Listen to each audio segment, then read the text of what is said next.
Ladies and gentlemen, esteemed colleagues, and young forest researchers. The plenary session is about to begin, and we are honored to have Professor Jorge Matáis Solera as our keynote speaker this afternoon. We prepare yourselves for a journey into the heart of soil science with a speaker whose expertise is as deep as the soils he studies. Allow me to introduce our speaker for this session, Dr. Jorge Matáis Solera, President of the Spanish Society of Soil Science and is Professor of Soil Science at the University Miguel Hernández in Elche, Alicante, Spain. His research spans critical aspects of soil science, particularly focusing on the effects of forest fires on the physical, chemical, and biochemical properties. But let us delve into the impressive bibliography that accompanies him. Dr. Matáis has authored more than 100 articles in journals indexed by the Journal Citation Reports, with a remarkable 80% falling between the Q1 category. His influential contributions place him prominently in the ranking of the 2% most cited research in the world according to the AD Scientific Index. In addition to his prolific research career, Dr. Matáis has received the Teaching Talent Award at the University Miguel Hernández multiple times, underscoring his commitment to education and mentorship. The title of his talk today is Soil as a Key Factor in Forest Disturbances, and it aligns perfectly with the overarching theme of this event, soils where everything starts.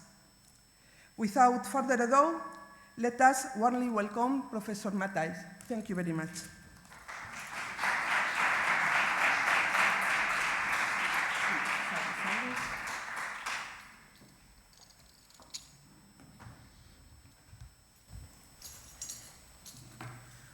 Well, first of all, thank you very much for the invitation, Belén, Elena, and for me it's a pleasure to be here. I love teaching and research, so it's the perfect place where I can be today. And I hope that you will be more in love of soil after my talk. To start, I would like to send only some key messages of how relevant and important are the soils. The first is that more than 90–50% of the food comes from the soil, and most of the essential elements for plants come from the soil. The soil, most of the people think that are meters of depth, but in most of the cases are only centimeters, and especially in forest soils, because the steeps are centimeters, like you can see in the image. And the soil scientists used to put names and surnames to the soils. So you can see this name, lithic humus depth, and you can imagine the diversity of type of soils because every part of the word it means something. For example, in this case, the last part, EPT, is because it's an incepti soil. So we know the first taxonomic order, we can imagine how is the soil because it's a soil that is not so young, but a little bit young, but has a B horizon between the A and the rock. The U and D is the Udic soil moisture regime. So we know with this part of the world, we know how is the climate conditions for this soil in terms of precipitation. It's with a lot of precipitation. Hume is because in the top of the soil we have an umbric horizon, that is an horizon with rich inorganic matter. And lithic because the rock, the hard rock, is only some centimeters depth. So if you know this taxonomy, you can imagine the diversity of the soil, but also you can imagine the picture only by reading a paper. And in the soil science, we have around 40 journals in journal citation reports, But one of them I always love because the name reflects exactly what is the soil. It's geoderma, it's the skin of the earth. So the soil is only centimeters, but are very relevant. You will see now with some measures. It's the second carbon sink in the planet. After the oceans, the first in the terrestrial ecosystem is the soil. And also we have a capacity to sequester more carbon from the atmosphere. So if we manage well the soil, it will be can help us to sequester carbon from the atmosphere. If we manage bad, it will be an emissor of gases. And there are potential for more. You can see in the imagine it's a Chernozem, it's a soil from the steppe for example, in Siberia, or in this case in Transylvania. It's 1 meter of soil with a lot of organic matter. The soils also, we know from time ago that there are a lot of living organisms there. And in 2006, we put an estimation. A quarter part of the planet biodiversity is inside of the soil. But only some months ago, there are an update of this, and there are a publication that say that more than 50% of the living organisms in the earth are inside of the soil. And as important is the biodiversity that we see, the biodiversity that we cannot see. There are many, all of them has functions for ecosystem service. And what happens when the soil has a perturbation? Well, when I go to try to focus the talk in this. What is the role of the soil? Because the soil is not homogeneous. It's very diverse, very heterogeneous. And I'm going to use the perturbation that is more common in the forest, and in that one that I worked more during my career.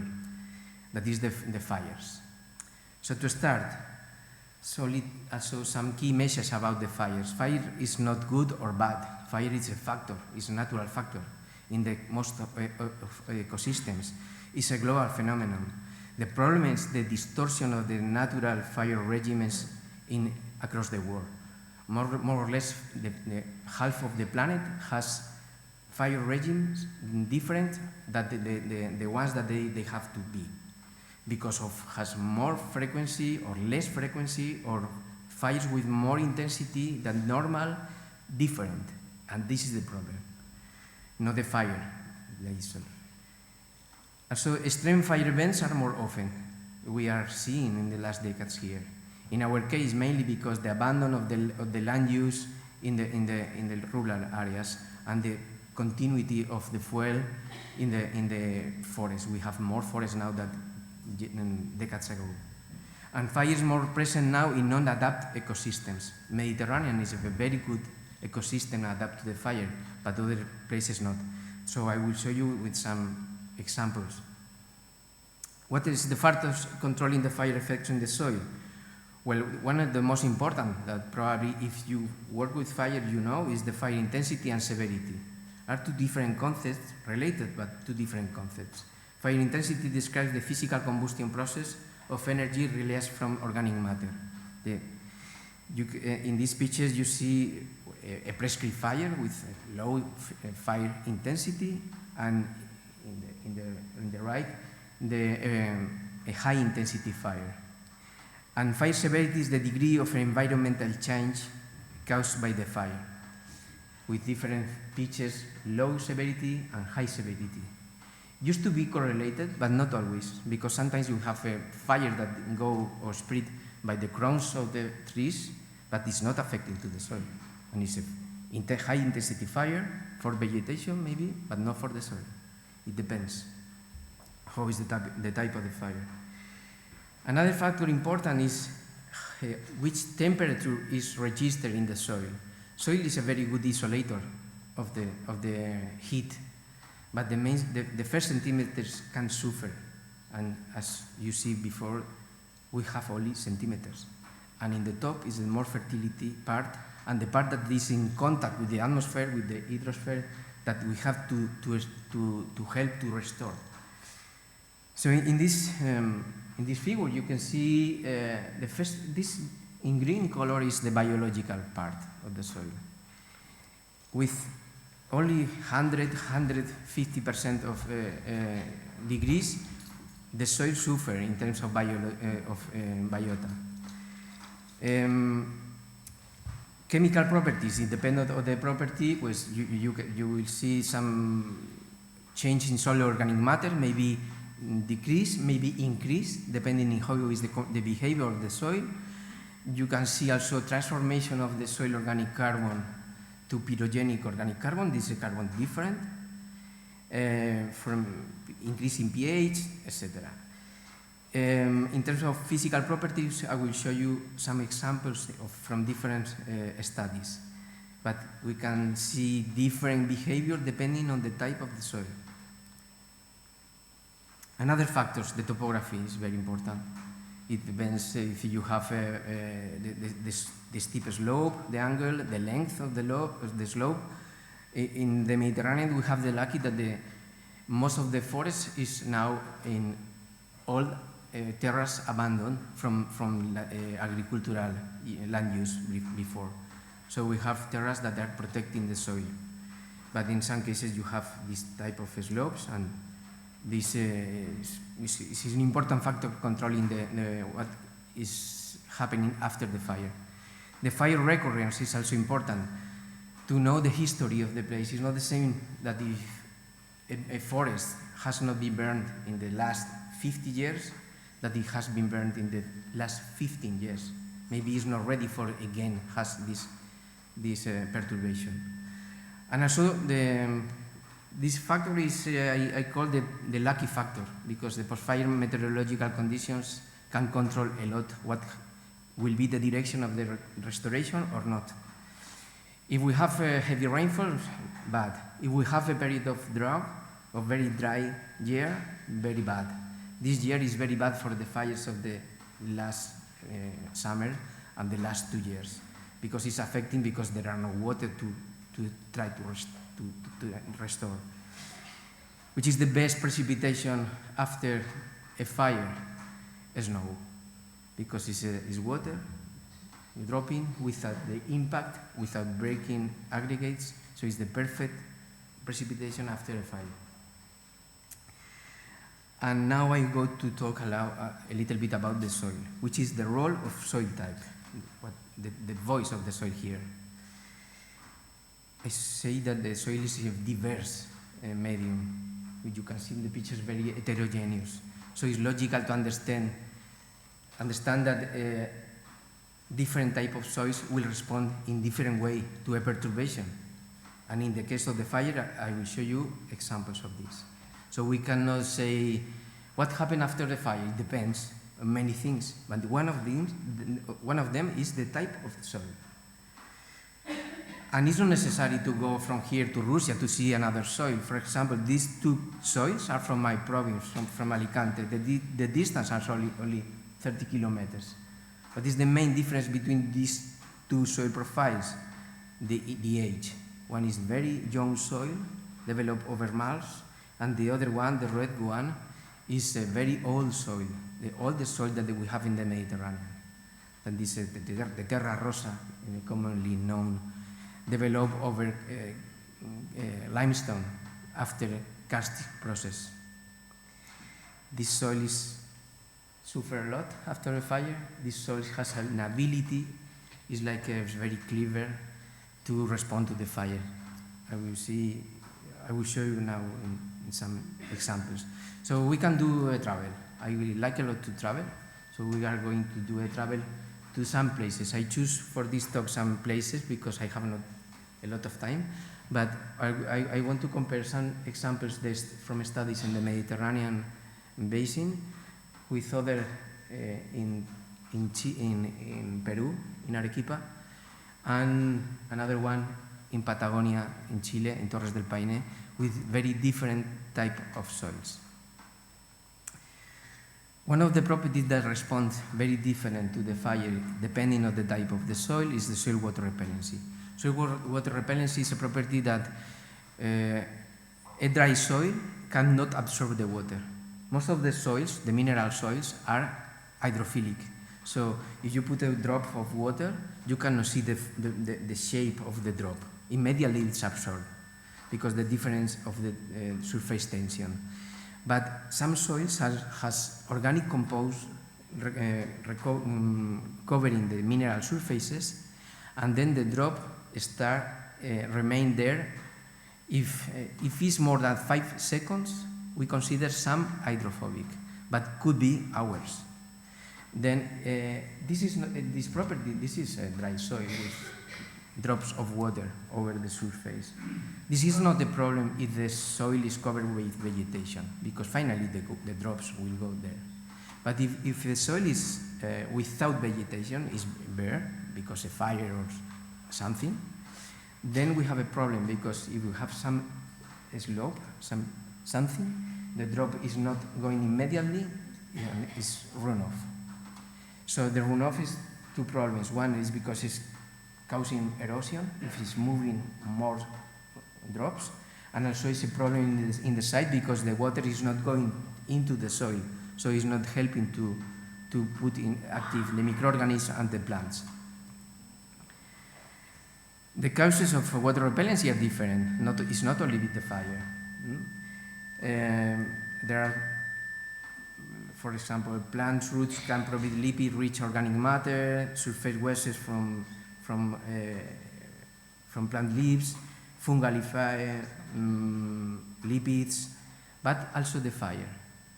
And the fire can vaporize some organic compounds, and then when it's a little bit more cold, that is maybe in millimeters, condense over the soil surface, and this hydrophobic organic matter do that the soil will be water repellent during a period of time. After, the microorganisms degrade this kind of compounds, also is leaching because the water, and disappear. But at the beginning, in the critical moment when the soil is without vegetation, till its recovery with some vegetation, is critical. Some years ago, we tried to answer the question of, are the calcareous Mediterranean soils after the fire, immediately after the fire, more water repellent or not? So in this example, in this figure, you can see from many different forest fires, all the data put together. The blue color is hydrophilic samples, and the other ones are hydrophobic, and depending on the color, more hydrophobic, more water repellent. So comparing in all the places controlled and burned, you can see that in the control, most of them are hydrophilic, but maybe 30% of samples are hydrophobic. The burn is like the opposite. So 70% are hydrophobic, and 30% are hydrophilic. So the answer is yes. After the fires, in most of the cases, we have more repellent soils. But here was very interesting that we realized that most of these samples in the blue colors come from the same type of soil. And that soil is this one, the Terra Rosa again. This in soil taxonomy is lithiorhodoxeral or a chromic lubisol, depending on the classification that you use. But the soil has the ability to don't develop almost never this property. So to know why, we do another experiment. You know, you are researchers, you know that in most of the cases when you finish an experiment, you have open questions for the next experiment. And this was one example of this case. We took samples of different places of the Mediterranean that has this kind of soil, and we go to the laboratory and burn these samples to the temperatures that we know that this has to appear to develop these compounds. Because here are these temperatures. The water repellency is developed at this range of temperatures. If you pass this, you destroy the water repellency because destroy the organic matter. That is a part of the case causing this. So we do this and we discover that the main reason is, well, I have to go there again. I explained that this is caused because organic matter is covering mineral surfaces. So in terms of soil texture, or see it's more sandy or more clay soil, which is the type of soil in terms of soil texture that is more prone to develop water repellency? What do you think? Sandy or clay? I ask this question because I am a professor and always I know that all the people will say the same, because you are confusing those type of things. The clay, all the people know, clay is not, the hydraulic conductivity in the clay is 0, yeah, it's impermeable. But this is when the soil is saturated of water. You get a clay and put dry clay, put water, it's absorbed immediately. We are talking about different things. This is a dry soil. So a sandy soil has a very low specific surface, as a clay soil has a lot of a specific surface to cover by organic matter. So a sandy soil is very easy to do water repellent. It's a pity because I used to come with samples to do this in the talks, and I put in the beginning, and after the talk the water is there, and you can see and believe me more than with some picture. But I am not coming from Alicante now, and then I could not do it. But these sandy soils are very easy because the surface that necessary to be covered by hydrophobic compounds are very low. Then, in this case, this soil is more clay, has more clay, but the key question of this soil was the mineralogy of the clay. That this kind of soil has more kaolinite than other type of soils. And I cannot be talking too much here because I want to show other kind of things, but this type of clay has been researched in the studies, has been found that it's very efficient to eliminate water repellency in some agricultural soils, in Australia, for example, when the soils are water repellent. And the reason of why this type of soils has more kaolinite is because the soils are very old. And kaolinite is a mineral very resistant to weathering. So with the time, it's accumulating in the soil. But what is the application of this kind of the results? That if I have next summer in my area, an area that has been burned, if I have in a part of the area this type of soil, I am more worried about the other one, not this one, because this one I know that will absorb well the water. And also this kind of soil is better also in terms of aggregation. I will explain you in a moment. So another example with another physical property is soil aggregation. Many years ago we were studying this and see in our studies that some behavior of the water, the aggregation with the fire. In another study, the opposite. In another, doesn't happen. So we try to do a review paper about this, and I go to show the conclusions. Well, I put always this picture because many people doesn't know, if you are not working in soil science, you don't know what is aggregation. Aggregation is a property that the soil scientist can differentiate, distinguish what is, for example, a sediment than the soil. When the mineral and the organic are doing this kind of architecture, the organization of particles, is and with the help of the biota of the soil, is creating a medium that is perfect for the life. If you destroy this and compact, then are destroying the medium for the living organism, because this architecture make another porosity different than the original, before to be organized between organic and mineral, clay, fungi, all of the organisms helping to do this. Well, this is the soil component or property that is more influencing the soil aggregation. Abundance of fungi, soil water repellency, organic matter, transformation of mineral compounds, and in a range of temperature or fire severity, you can see how these change, these properties. In the case of soil water repellency, increase and decrease, used to pass this. One good thing from water repellency is that increase the aggregate stability, because it's like something that is protecting the soil, covering the mineral surfaces. Well, with all of this, we put these 3 models of behavior after the fire, depending on the type of the soil, and you can see that are very different. The one that is more easy to understand is this one, the sea.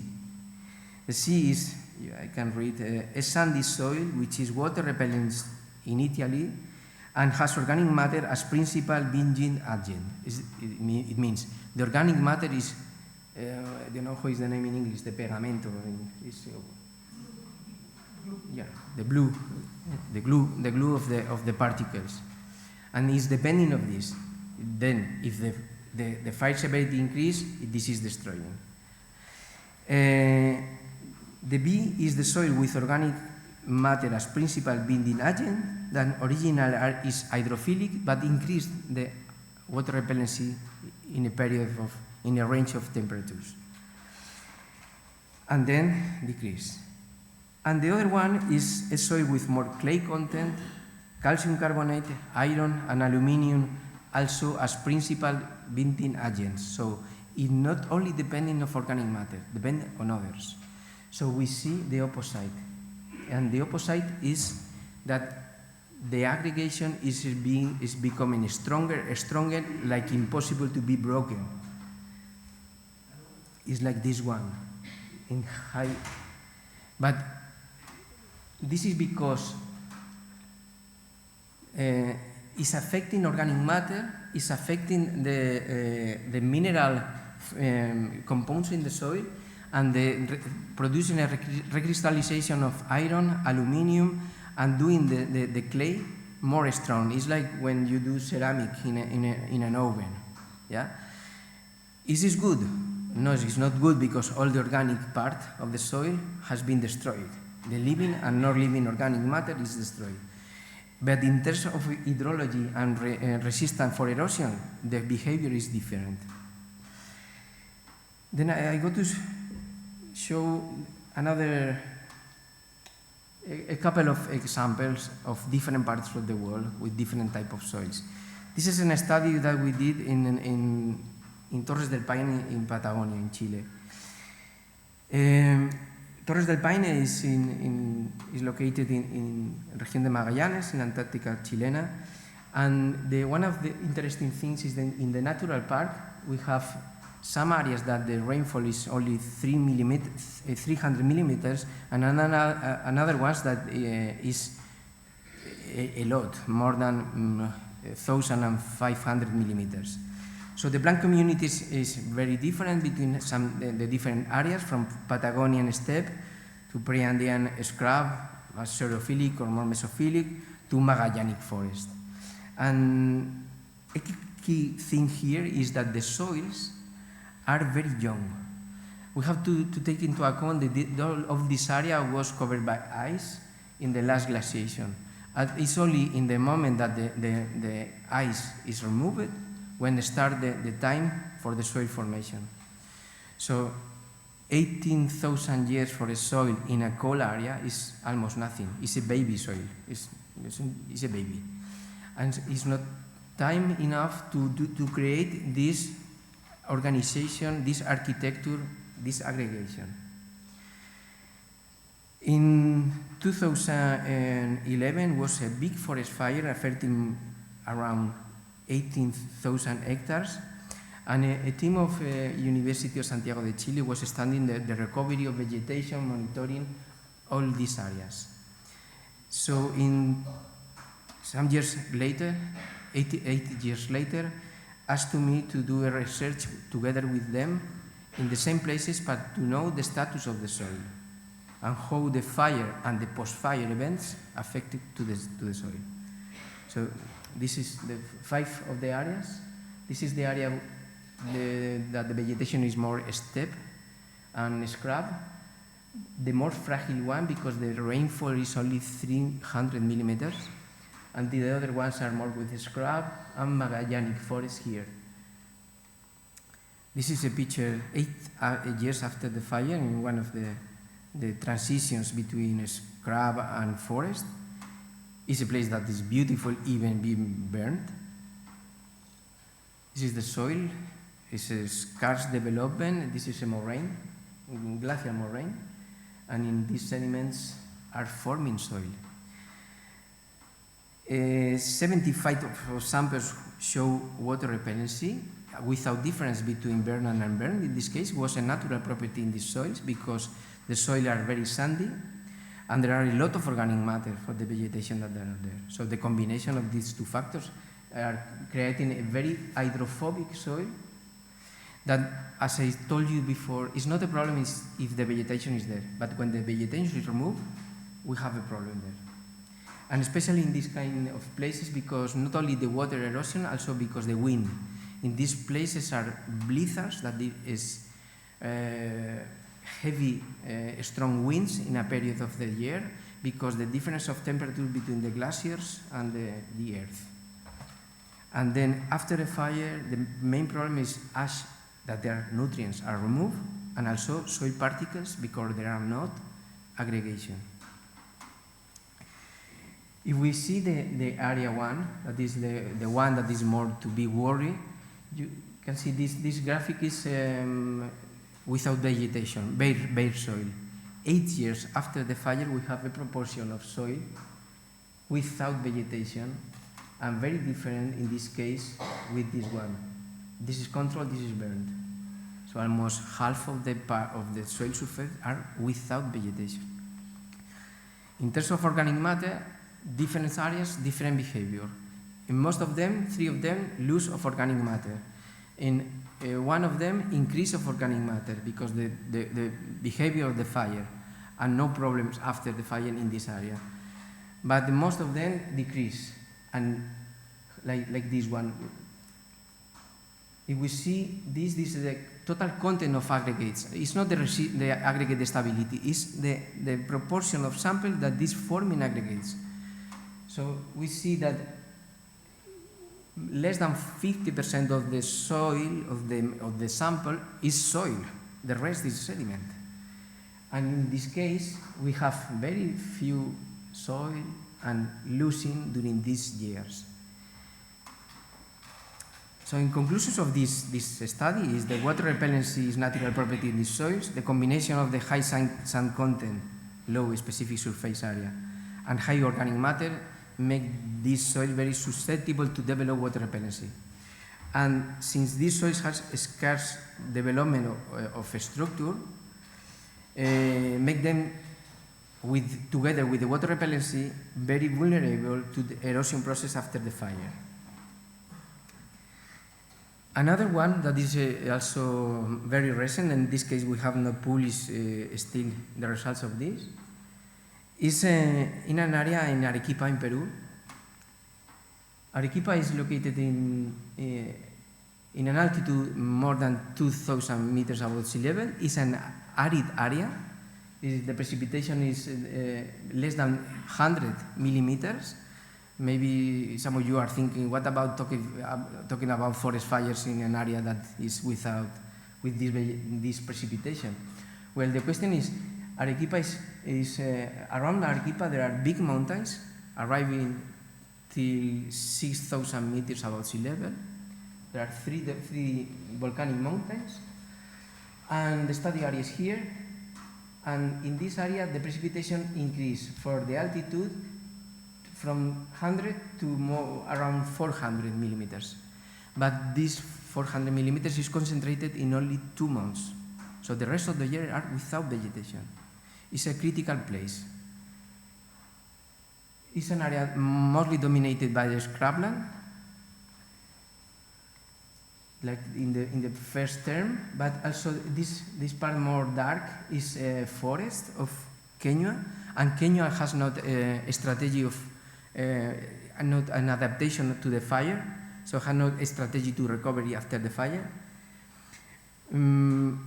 Around more than 4,500 meters above sea level, we have almost nothing, only this kind of plants, Yareta, and over 5,000 meters, nothing.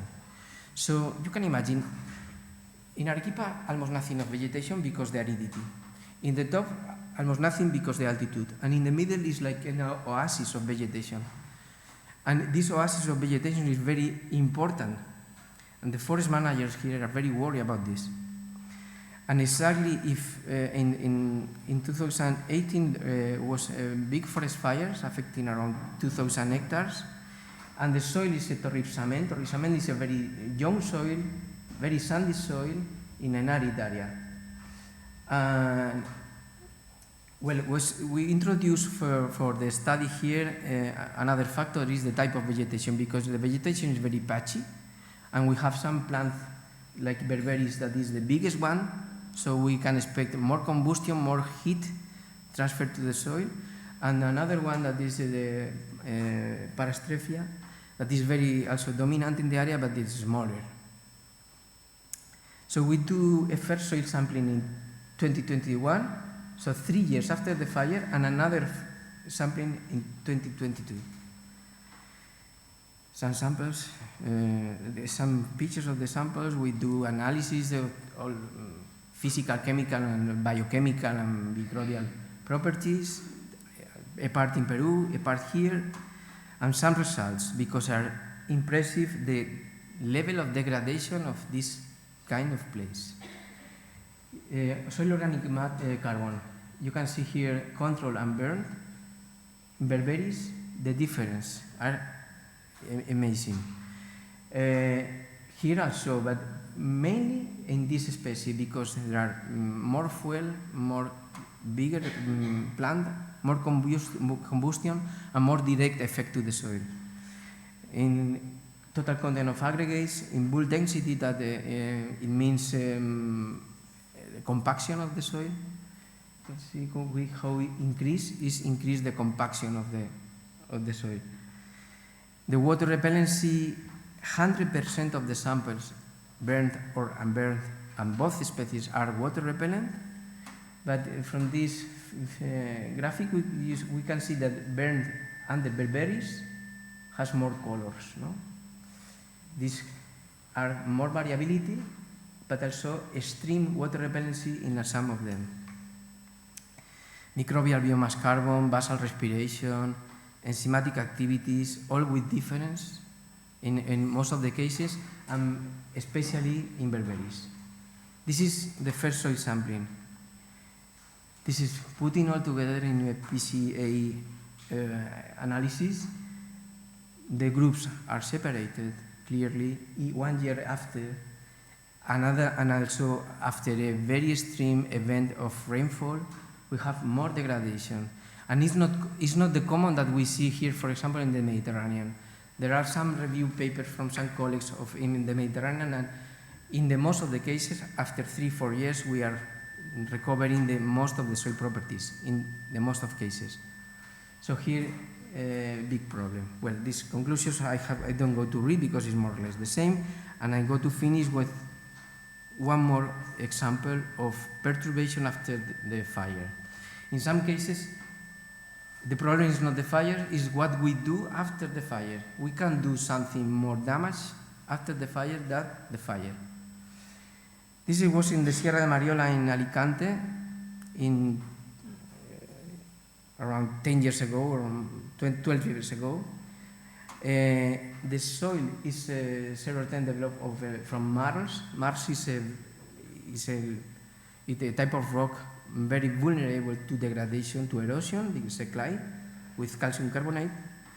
And around 6 months after the fire, the forest managers decide to remove all the wood with a treatment that is called salvage logging. And the problem is we cannot generalize that this is bad or good, but you can imagine if you burn your hand, you have during the time to take care of the hand, no? Or put cream or do something. But if you burn the hand and with the other hand you do this, you are doing more damage. No? It's an extra damage. This is salvage lodging for this type of soil. If you do 6 months after, when everything is starting to be recovered. So we go to do the research, saying, okay, more or less, I expect the results, but we want to have numbers to demonstrate later. So this is just before to do it, the treatment, we could have some areas that was not done, only for control, so without the treatment of salvage lodging. And in this case were done with machinery. You can see here is cutting the trunks, putting together with chains and dragging over the slopes till this path. It's like plowing the soil, recently burned soil. So this forest soil scientist is suffering a lot. What happened after this? Well, we have been studying here during almost 10 years. But this is a control plot, this is a plot after the salvage lodging treatment. 1 month later was 50 millimeters in a couple of hours. You can see here is one of the areas where the trunks were dragged.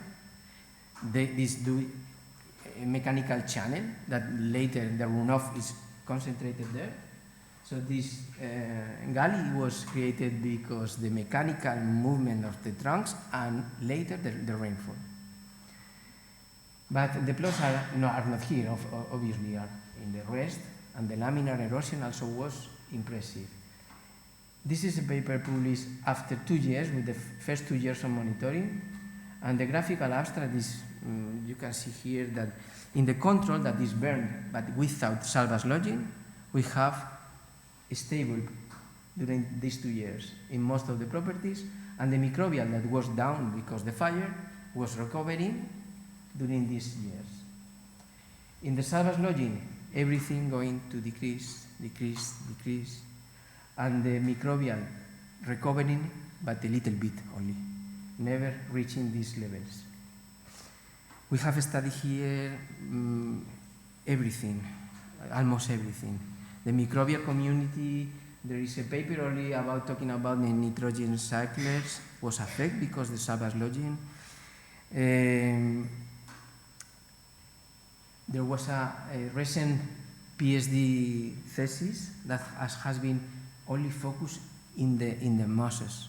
The mosses, if after a fire it appears mosses, these mosses are the best forest engineers because they are protecting the soil, are increasing the soil biodiversity underneath, are keeping the fertility, and the salvage lodging cause a big effect. This is the control. After 6 years, I think, was 6 years, yes.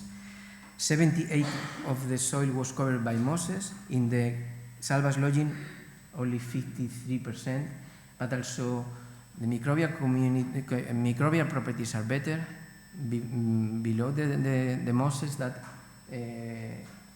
where the mosses are bare soil, basal respiration, everything.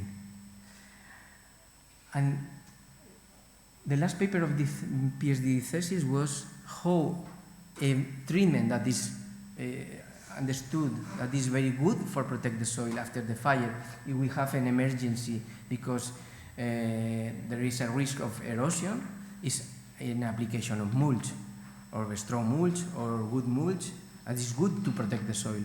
But if you have mosses recovering, the mulch can affect the mosses. And this is the paper demonstrating this in this case. So there is not a unique formula to restore an area that has been affected by the fire. In some places it may be good to put mulch, but in another ones maybe it's better to do the nature to recover by itself. So to conclude and to finish, some summary conclusions. The fire is not the problem is changing its natural regime. The effects of the soil are highly variable and partially controlled by the type of soil.